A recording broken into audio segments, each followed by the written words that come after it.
Welcome to மாயா பஜார். நிர்மலா கஜேந்திரன். இன்றைக்கு நாம் பார்க்கும் ரெசிபி மரவள்ளி கிழங்கு தோசை.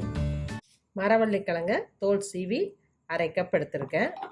அதே கப்பில் அரை கப் இட்லி அரிசி எடுத்து 1 மணி நேரம் ஊற வச்சுருக்கேன். அதையும் போட்டுக்குவோம். நிறையா செஞ்சால் நம்ம கிரைண்டரில் கூட போட்டுக்கலாம். கிரைண்டரில் போடும்போது கிழங்க மிக்சியில் பொடி செஞ்சு அப்புறமா தான் போடணும். மிளகாய்த்தூள் அரை டீஸ்பூன். நான் வீட்டில் அரைச்ச மிளகாங்கிறதுனால அப்படியே போடுறேன். மிளகா போடுறேன்னா 3 போட்டுக்கலாம். தேவையான அளவு உப்பு, பெருங்காயத்தூள் 2 பிஞ்ச், கொஞ்சம் கருவேப்பிலை. முதல் ட்ரையாக அரைச்சிட்டு அப்புறம் கொஞ்சம் தண்ணி விட்டு ஃபைன் பேஸ்ட்டாக அரைச்சிக்குவோம். ஃபைன் பேஸ்ட்டாக அரைச்சிட்டேன். கொஞ்சம் கழுவி தண்ணியும் ஊற்றிருக்கேன்.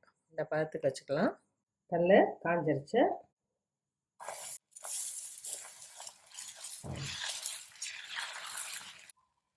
குழந்தைங்களுக்கு காரத்தை குறைச்சிட்டு கொஞ்சம் பெப்பர் போட்டு கொடுக்கலாம். பெப்பர் ஃப்ளேவர் குழந்தைங்களுக்கு ரொம்ப பிடிக்கும். தோசைக்கெல்லாம் கடலெண்ணெய் ஊற்றினா தான் டேஸ்ட் அதிகமாக இருக்கும். திருப்பி போடுவோம். இந்த மாவை புளிக்க வைக்கணும்னு அவசியம் இல்லை, உடனே சுடலாம். 2 சைடும் நல்லா வெந்துருச்சு, எடுத்துடலாம். நல்லா முருகலாக வந்திருக்கு. இதுக்கு தேங்காய் சட்னி காம்பினேஷன் நல்லாயிருக்கும். மிளகா போடாமல் வெள்ளை சர்க்கரையோ நாட்டு சர்க்கரையோ கருப்பட்டியோ போட்டு கலந்து கொடுத்தா இனிப்பு தோசையாகவும் குழந்தைங்க விரும்பி சாப்பிடுவாங்க. வித்தியாசமாக இருக்கும். செஞ்சு பாருங்கள், சாப்பிட்டு பாருங்கள். பிடிச்சிருந்தா சப்ஸ்கிரைப் பண்ணுங்கள், ஷேர் பண்ணுங்கள். தேங்க்யூ.